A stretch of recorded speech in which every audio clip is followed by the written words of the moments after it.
YouTube? Welcome back to the channel. You are now tuned in to Civic Dad. In today's episode, we got a lot to cover, so stay tuned. Today we're going to be working on the highly anticipated D16Y7 intake manifold conversion, as well as a new short ram intake and a valve cover install. I was able to pick up a 99 to 2000 intake manifold, as well as the corresponding components that go with it, like the throttle body cable, as well as some other little tidbits. Along with doing the conversion, you will have to do some things on your own, like seal off the ports on the intake manifold. If you already have the manifold, you'll notice that there are 5 ports on the flange that need to be sealed. You can either weld them shut, or you can go the cheap route like I did and seal them with some JB weld. You will need a couple of items to do this swap, like 5 feet of 3/8 hose and 2 feet of 1/4 inch hose.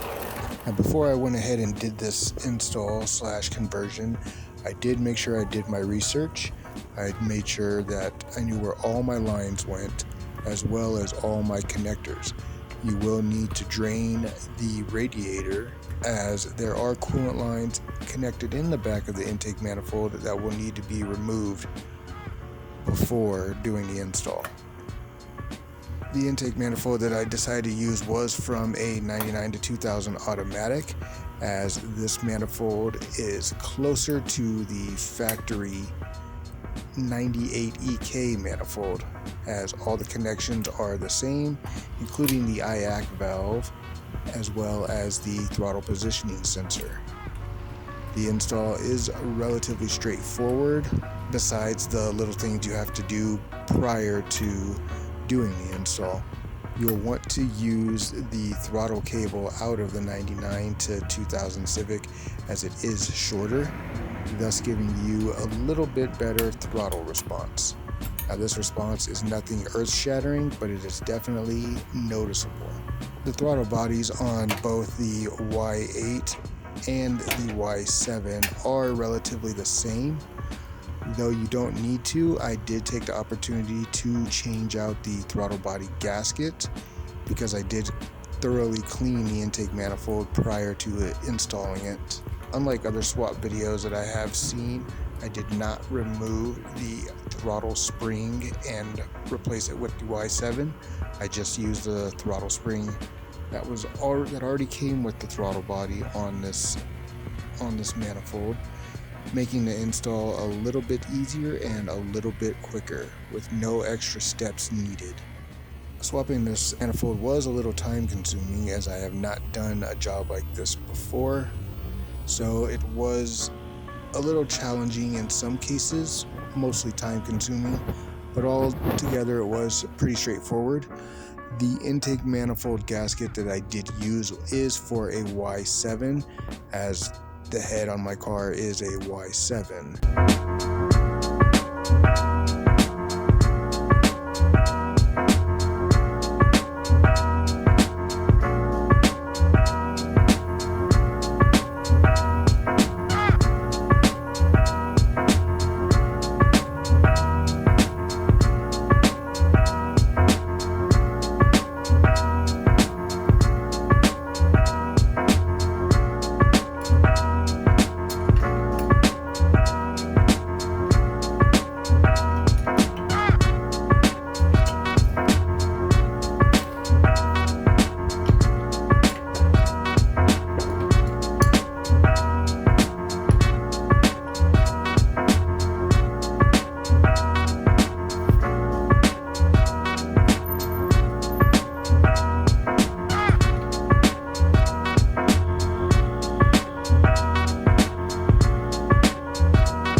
The intake system that I ordered is a no-name I got from Amazon for fairly cheap. The tube is an ABS plastic with a 5.5-inch cone. The install was pretty straightforward. 2 band clamps on the throttle body and pipe, as well as 1 band clamp on the filter.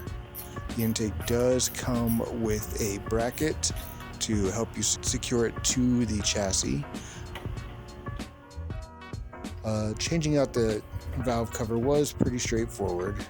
There are 5 bolts that hold it onto the head. Simply remove those bolts, remove the spark plug wires, and gently pull the valve cover off the head. You might notice that the valve cover gasket may get stuck to the head. That is a simple fix. Just pull it off and clean up around the valve cover gasket where it will bolt.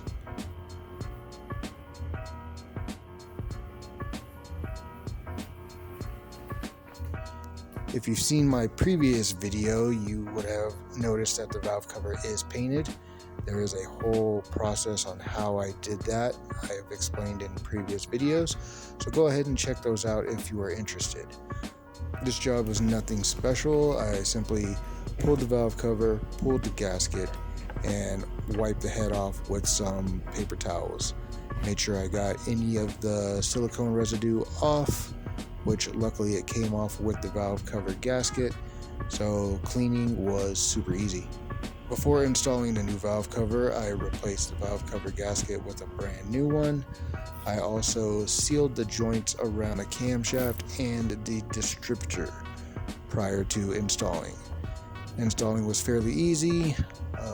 Install the gasket onto the valve cover, install the valve cover onto the head, install the 5 retaining bolts that hold it down, and torque to 10 foot-pounds. The spark plug wires and start her up.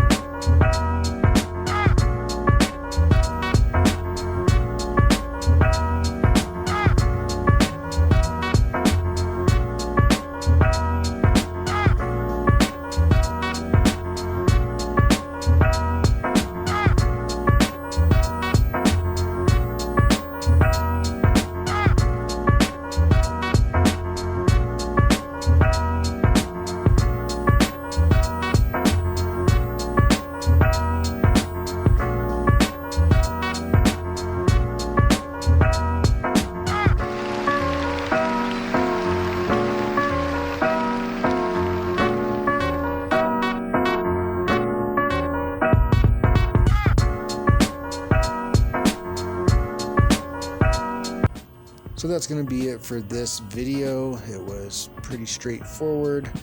The job took all but 12 hours in total labor. Not too long, not too hard, just time consuming more than anything. If you like this video and like to see more content, please hit that subscribe button, hit that like button. Help these videos get across the YouTube algorithm so more people can see it. If there's anything or any details that I might have missed, please go ahead and leave them in the comment section. Again, thank you for watching, and we will see you on the next one. Take care.